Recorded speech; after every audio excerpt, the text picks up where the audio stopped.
to the number 97 Honda. It is Bulega who holds that position, but he's offline somewhat there. Michael van der Mark looking menacing on his tail, using every inch of the circuit. Alex Lowe's trying to stick with him. Lowe's is now only one position ahead of Jonathan Rea, who's only 0.4 of a second back. Here goes van der Mark, so much more confidence to run that tighter line through 15 and 16, and van der Mark moves clear now into 6th place. Bulega into 7th, and Jonathan Rea menacing on the tail of Alex Lowe's on this final lap. Teammate on teammate battle for KRT pride. What little pride there is for KRT in what has been seconds down the road. The domination continues in 2023. Unbeaten this season so far. Alvaro Bautista takes his first Ducati victory here in Mandalika. Toprak Razgatlıoğlu is beaten for the first time here since 2021.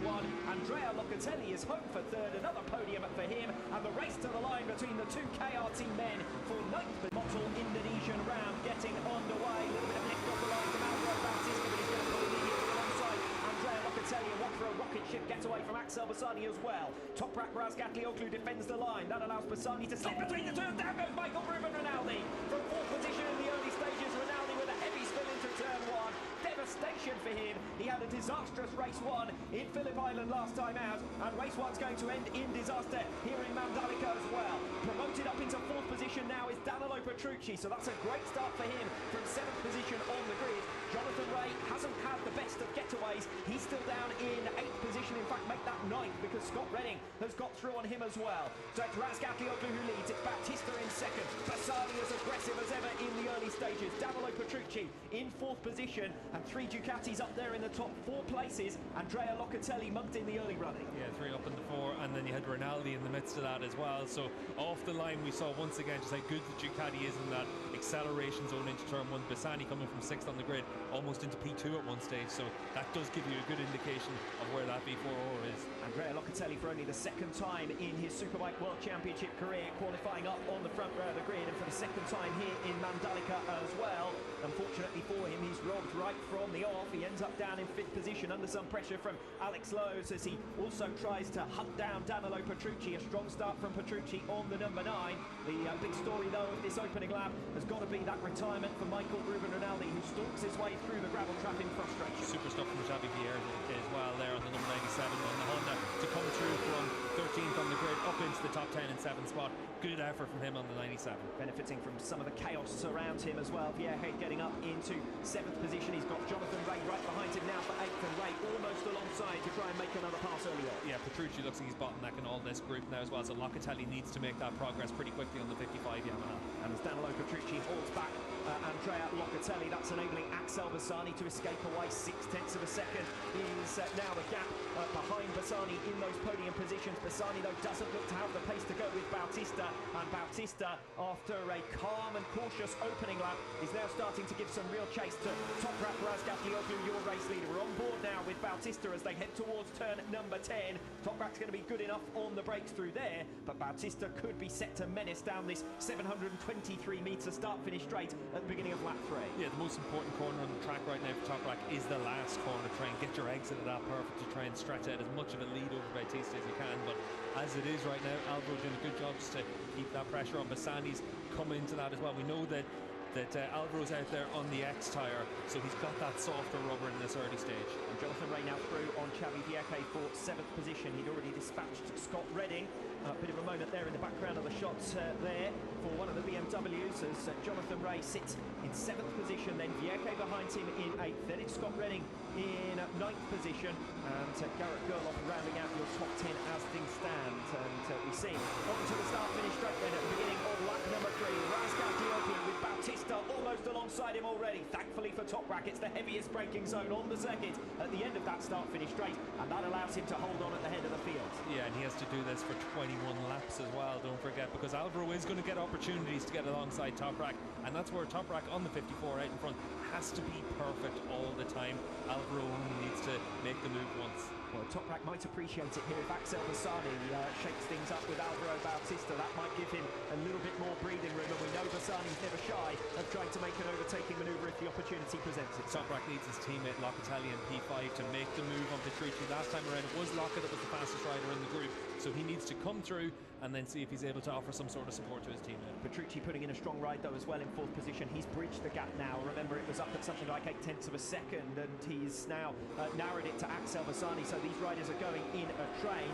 Does perhaps suggest that Toprak Razgatlıoğlu is now beginning to bottle them up slightly behind him. Yeah, well, we know that Toprak out there with that 0 in these early stages with the harder tyre, probably not able to get that same performance as what Bautista can do, but certainly for Toprak it's about making sure you can stay at the front. He's not going to mind too much as long as he's able to keep himself in a position to defend into turn 1, but you can see for Toprak there having to really run into that last corner and try and carry as much speed as possible. Yamahas and Ducatis then locking out the top 5 positions. Then it's the first of the Kawasaki's with Lowe's, and then Ray, and then the first Honda of Yakke, the first BMW of Reading. A clear pecking order among manufacturers, and at the moment it looks as though Ducati have got the edge on Yamaha as well. Bautista not close enough to strike at the start of lap number 4, and Razgatlıoğlu it is still who leads. From Bautista 2nd, Bassani 3rd, Petrucci in 4th, and then his teammate Locatelli, Razgatlıoğlu's teammate, that is Locatelli, in 5th position. Yeah, Jonathan Ray down in P7, he's the fastest rider on the track, the new fastest lap. He's by 0.4 of a second faster than Toprak, so like you said, Alex, Toprak just building himself into this race. Well, Toprak may also be thinking about trying to conserve some tyre life, and Jonathan Ray will be thinking about the long game. I can tell you that Ray's just got through on Alex Lowe, that'll be for 6th position, but this is what happened in the early stages. Watch the number 21 of Michael Rinaldi. Yeah, Rinaldi just comes in, tags the back of Bassani there, and unfortunately for Ducati, 4 Ducatis into the one corner don't really go too well, and Rinaldi just gets caught out. Yes, he's gone to the inside to try and make the pass, and he can't quite slot between the two of them, and Rinaldi is out of the action as early as turn number 1. 19 riders still going in race 1. Lap 4 then of 21, and Andrea Locatelli is ahead of Danilo Petrucci. We return to Andrea Locatelli, and he is up in 4th position now, so Petrucci pushed back to 5th, and a bit of gap has emerged behind the top 3 as well. So Axel Bassani still right on the tail of Alvaro Bautista, but Locatelli is clear of Petrucci. Yeah, you can see for Petrucci on the number 9 machine there, going to come under pressure from the Kawasaki's or Ray and Lowe's. So Jonathan Ray 6th position, Alex Lowe's in 7th, Yakke in 8th, so still the top 8 all covered by just 2 seconds. A competitive start to this race as Bautista again, every time he comes off that final turn he looks menacing down the start-finish straight. Andrea Locatelli already through on Danilo Petrucci. Jonathan Ray is the next to have a go. And for Ray recovering from that grid penalty, having been given a 3-place penalty after irresponsible riding in the Super Bowl session, so trying to come through as much as he can, but we know it's in the second half of the race that the Kawasaki rider was struggling in yesterday's longer runs with that front tyre, so in these early stages, if he can make moves, he's got to do it. Far from disastrous for Alex Lowe to slip behind his teammate Jonathan Ray either, because it means that he can now use him as a yardstick and a benchmark and try and go with him, because Ray is going to attack Petrucci for 5th position. Make no mistake about that, he's going to try and do it under braking here in towards turn number 10. He's got to get it stopped on the racing line. It's very dirty off that racing line, and Ray has done well to get it stopped in time. So Jonathan Ray making good progress, and now he's up into P5. Yeah, T10 not an easy place to make the move around here. You can see for Petrucci, a little bit of a sitting duck right now, maybe for Alex Lowe as well. This is the section of the track the Kawasaki rider has been pretty strong and all the way through this weekend. We have seen Petrucci, although riding strongly in the early stages, bunching up the riders behind him on that Barney Ducati. Jonathan Ray clear of him. Alex Lowe will know that he needs to get through swiftly to avoid becoming tailed off from his teammate Jonathan Ray. They come through turns 15 and 16, and Alvaro Bautista hitting the front on Toprak Razgatlıoğlu. Bautista is through and down the start-finish straight. That should be his opportunity now to try and escape away. What can Bassani do from 3rd position as well? Razgatlıoğlu is going to try and be as deep as he can on the brakes in towards turn number 1, but I think that's the cork now out of the bottle, and Alvaro Bautista will be optimistic of going away to become Ducati's first race winner here in Mandalika. Yeah, let's see what Toprak can do from T2 all the way through to T10, see if he's able to get close enough to Alvaro and use the strengths of his bike to be able to give himself an opportunity to make a block pass. You can see here, he has caught right onto the backing through those first couple of corners. Toprak just a lot faster in this section, but for Bautista, you can see the move here through the never-ending right-handers at the end of the lap, and just puts his bike down there, and Toprak's got no choice but to just see that position. That's great riding though from Bautista, because Toprak would not have been expecting the move there, Bassani. and Bautista has caught him by surprise, and here comes Axel Bassani to make the pass on Toprak Razgatlıoğlu. This one in towards turn 10, so the 2 race-leading Ducatis, Bautista and Bassani, both getting through in consecutive laps to relegate Razgatlıoğlu down to 3rd. Yeah, Alvaro's out there on the X tyre. Bassani's out there on the same tyre as the other riders in this group, but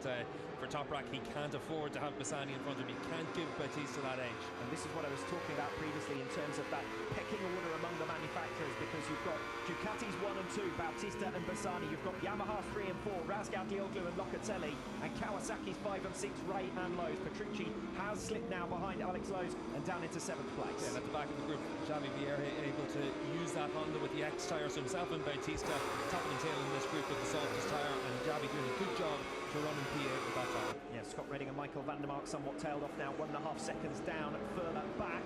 So Jonathan Rea clambers over the tail of Andrea Locatelli. Bit of a moment for Locatelli, underbraking in towards turn 1, but he holds on for 4th position for the moment. Alvaro Bautista says that now is the time to really go for it. Sets a new personal best lap on lap number 6, 1 minute 33.5. He's 6/10 of a second already ahead of Axel Bassani behind him. Yeah, the problem for Toprak in P3 is that all the riders in this group were faster than the last lap, and even the half lap before that when he was under pressure. So for Toprak, this is where he needs to dig in, see if he's got something underneath him to be able to fight back. Alvaro out there with the soft tyre, he's going to be able to take full advantage of that. Shouldn't suffer too much tyre wear as well. We've always seen quite strong. Toprak diving down the inside of Axel Bassani in towards turn number 10. So where Bassani himself made a pass a lap ago, Razgatlıoğlu is able to respond. But the more these fight it out over 2nd, 3rd, 4th positions, the more they will slip and become a group behind Bautista, who is now 8/10 of a second up at the head of the field. Yeah, the one thing is on this lap so far, Toprak's pulled back 3/10 of a second, so that's what he needs to do, and he needs to try and make sure that his teammate Locatelli can come through on Bassani as well and give himself a chance of someone just to put himself between one of the Ducatis. Jonathan Rea not looking particularly convincing on this lap 7 either. He's got Alex Lowe's for company right behind him. Could be a question of who's conserved their tyres front and rear in the closing stages as to who is able to make late progress. We saw the battle at last time out in Phillip Island was for 4th position down. Well, at the moment it looks like it's right at the front of the field, but we'll wait and see who's got the tyre life in the second half of this race as well. New fastest lap of the race for Alvaro Bautista, but the good news for Toprak Razgatlıoğlu fans is Toprak was only a few thousand slower, and that was down on Rea on lap 19. There's a chance that Rea could end up outside of the top 10 positions altogether. This is turning into a disaster for him. Alex Lowe's, since being passed by Xavi Vierge, has managed to consolidate that 7th position, but Michael van der Mark is really beginning to hunt him down. Petrucci now isolated in 5th position. Here goes Egerter on Jonathan Rea. Well, he left it till the last lap to pass him in Phillip Island. He's going to pass him on lap 19 here, but he gets out onto the curve and Jonathan Rea is able to swiftly respond. Look at van der Mark though, once again. He's just jumped onto the back of that group in front, and maybe for Xavi Vierge now with that X tyre, maybe suffering a little bit, so van der Mark still got a chance of the P6 here. Yeah, okay, still faster than Lowe's last lap around, but on this lap, Alex Lowe's has begun to make the progress, and Michael van der Mark now catching the pair of them. We've got a good battle on our hands for 6th position. Still a fight for 9th as well between Rea and Egerter. Rea still defending it as Egerter swarms around the back of them, making their way through 15 and 16. This is swiftly turning into a group of 5 riders in the closing stages with only 2 laps to go. Bautista leads it by 5 seconds over Razgatlıoğlu. Locatelli looking safe in 3rd, only a second behind his teammate. Bassani 2 seconds back in 4th. Petrucci isolated in 5th. The race is for 6th place down. Yeah, the race is for 6th down. Xavi Vierge doing a really good job in 97 right now, but at mid-34, so his pace has fallen off quite a bit. Maybe that X tyre just starting to feel the strain. We know the Kawasaki of Jonathan Rea really struggling with that front tyre, and we saw Alex Lowe's struggling a little bit to maintain his pace as well, so similar issue for him in all likelihood. But for Kawasaki rider, he's trying to hold off Michael van der Mark, the number 60. He's been coming like a train, and he's going to try and come through into P7. Yes, position 6 and 7 is where the action is on this penultimate lap, with Xavi Vierge defending against Alex Lowe's and Michael van der Mark trying to pass the pair of them. Jonathan Rea still ahead of Dominic Egerter. Here's the move from Michael van der Mark. Then that was a matter of time on Alex Lowe's, and that's for 7th position. And next in line for Michael van der Mark, he has every chance of getting through on Xavi Vierge for 6th position as well. That really would be an excellent effort from Michael van der Mark. Yeah, and Lowe's needs to stick with van der Mark and see if he's able to follow him through on Xavi as well. Yes, Lowe's has been stuck behind Vierge for some laps now since losing the position to the number 97 Honda. It is Vierge who holds that position, but he's offline somewhat there. Michael van der Mark looking menacing on his tail, using every inch inch of the circuit. Alex Lowe's trying to stick with him. Lowe's is now only one position ahead of Jonathan Rea, who's only 0.4 of a second back. Here goes Van der Mark, so much more confidence to run that tighter line through 15 and 16, and Van der Mark moves clear now into 6th place, Vierke into 7th, and Jonathan Rea menacing on the tail of Alex Lowe's on this final lap. Teammate on teammate battle for KRT pride. What little pride there is for KRT in what has been a miserable race for them. Rea already moving to the inside of Alex Lowe's in towards turn number 1, wasting no time on the final lap to duff off his teammate, and the pair of them now will be passed by Dominic Egerter, and that shows you what Jonathan Rea's target was in this race. Make sure he beats his teammate. He's not going to gain a position through that move because Dominic Egerter's got through on him for 8th position, and once again Egerter making progress on the final lap at Rea's expense. Yeah, and Lowe's needs to get as close as he can to try and attack into T10. But you can see for Rea, we saw it with Van der Mark, we've seen it there with that move there as well. All he's thinking about is the rider in front of him, and he's just trying to hold on to anything he can. Lowe's needs to get himself close enough here to try and attack into 10. I don't think that move's going to go down too well back in the KRT pit boxes after this race, because Jonathan Rea was excessively ambitious there in towards turn number 1, and he must have known that he was going to impede his teammate Alex Lowe's, and it's cost both of them a position. Well, Alex Lowe's loses 2, of course, down from 8th into 10th place. Lowe's may well attempt to recover here in the closing stages. The gap is nothing between the two of them. Back to the front of the field because Bautista is making his way through the final 2 turns. It is going to be Alvaro Bautista home to win it once again. Razgatlıoğlu 5 seconds down the road. The domination continues in 2023. Unbeaten this season so far. Alvaro Bautista takes his first Ducati victory here in Mandalika. Toprak Razgatlıoğlu is beaten for the first time here since 2021. Andrea Locatelli is home for 3rd, another podium for him, and the race to the line between the 2 KRT men for 9th position. Jonathan Rea just about holds on ahead of Alex Lowe.